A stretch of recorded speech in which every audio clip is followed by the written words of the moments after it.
Greetings, ladies and gentlemen. I'm going to try this method as a means to share information. We'll see how it works. Just giving it a shot, see if it's successful or not.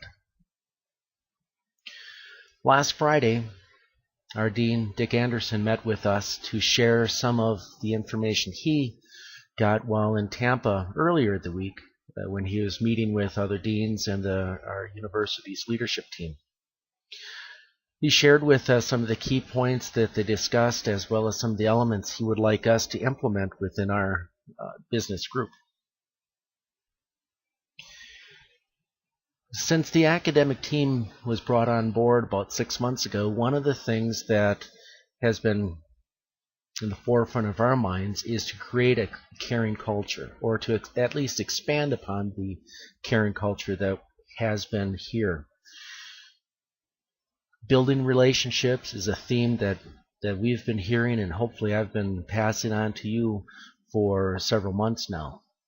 The good news is we feel that we are succeeding. We're building those relationships with our students, and we're encouraging them and helping them succeed.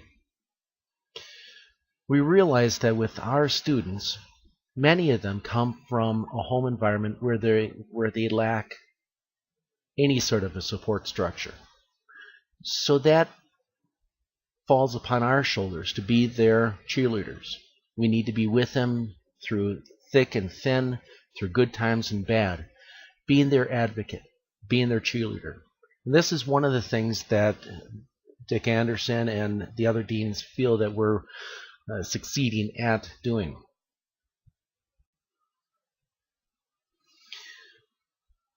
The bad news is our recent situation. The recent situation is that enrollments are down, and we've been losing about 1,500 students per month in the business and accounting degree programs. 1,500 students a month, 30% of our enrollment. To fix that problem, we're looking at two different angles. First, for the instructors, and in a moment I'll talk about some of the directions and specifics for our program leads and success coaches that work with us. First off, for the instructors, please, please, please contact every one of your students in the first week. Call them. Don't just say hello, but tell them, what is the course about? What can they expect to learn? What do they need to do to be successful in your class?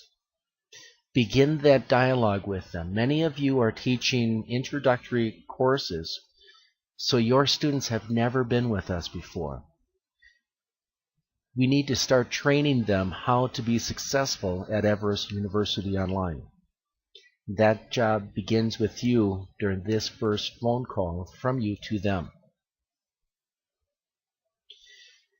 A big part of your job as teachers is to keep your students in class. If they're not in class, we can't expect them to do well with their GPA or cumulative GPA. So we need to make sure our students are attending class. We're going to shoot for a 95% attendance rate each week this term. Now, if you don't succeed with that 95% rate, it doesn't mean that you're going to be fired or not given courses next term. What we're asking you to do is ask yourself, what are you doing that could be done differently? If you're not helping your students succeed or keeping them attending, what can you do differently to solve that problem? In short, I guess what I'm suggesting is that you teach the student and not the class. Individualize your delivery to your students in your class as much as possible. Program leads and success coaches. You have 3 groups of students that we want you to focus on. First are the re-entry students. These are the students that have been with us before, failed, and dropped. We don't want them to come back to us. and try doing the same things they did before. What they did before didn't work, so let's try to do something different with them this time. Maybe connecting them with tutors is the right way of going.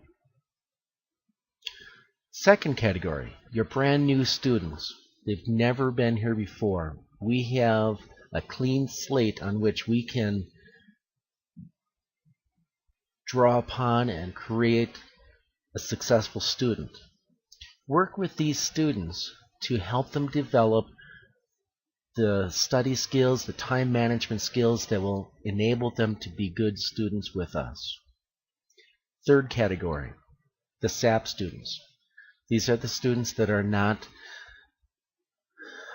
academically successful. They're still with us, but they need help. Again, craft plans to develop time management and other study skills with them. Maybe get them in touch with tutors. But tutors isn't the first line answer. Work with them, find out what they need to be successful. Moving on to weeks 2 and 3. First off, in week 2, we want our goal. It's an audacious goal, I admit, but we don't want any students on our 7-day list. Meaning, we want 100% participation in our first week of class. In week 3, we may be able to start identifying students that are having difficulties. Identify those students and work with them to solve the problems.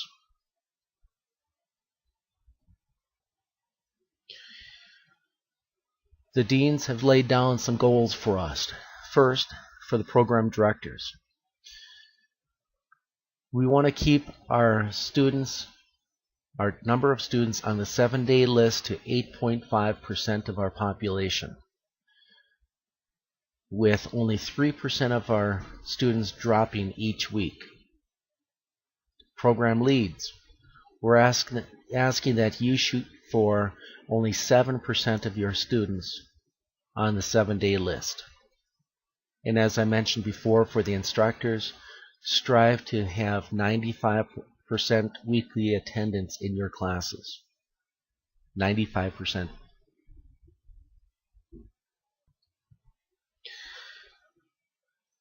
A few things that we should be looking at on our radar screen. First, continue looking at ways to weave soft skills into your instructions.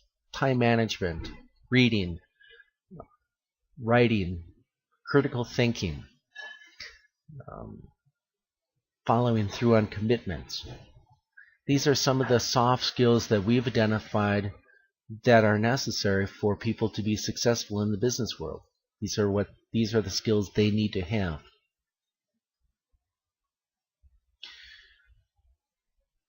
The next point that is on my radar screen, and I'm asking for your help, each week, actually each day, I host meetings where I'm asking our instructors to call in.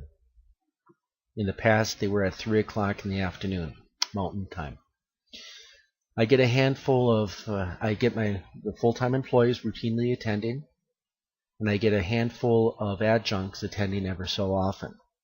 Now, I understand that the adjuncts have other time commitments, possibly other jobs that that you need to attend to.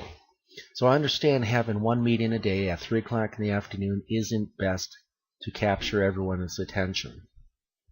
So I'm looking at a different way of having online discussions, much as you would have in your e-college platforms, but have a discussion board of sorts where we can chime in and discuss certain topics of the day of the week. I'm not sure what platform to use on that. I know that e-college is not an option for us. So I'm asking you if you know of any discussion boards or some sort of